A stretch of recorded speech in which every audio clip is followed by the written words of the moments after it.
Gilson is a ski and snowboard manufacturer, and we started in Nashville, Tennessee, of all places, where I met my now business partner, Nick Gilson.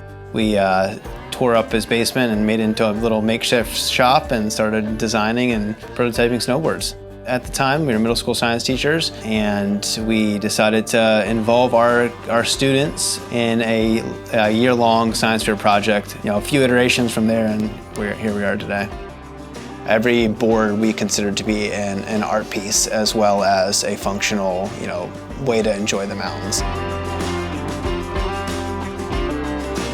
So the CNC is primarily used for our cores. We do all of our prep work to get that core into the specific shape and size and flex profile with the CNC machine.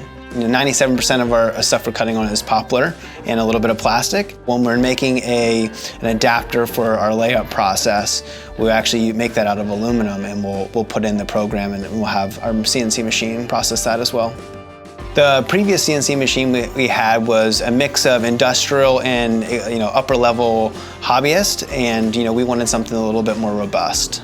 Basically had the processing speed, processing duration, as well as just longevity of the machine itself, and the machine that we have now kind of checked all those boxes.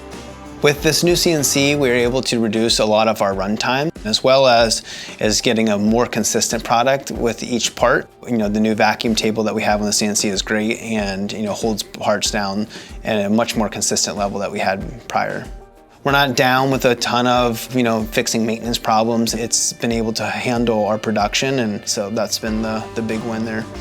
With any new piece of equipment, it's always a little intimidating, but just know that there is support. It's worth going through that startup phase of figuring things out and trying to get it implemented into your system. We had a good overall experience with Stiles. The support and the quality of the actual piece of equipment, it was definitely worth it.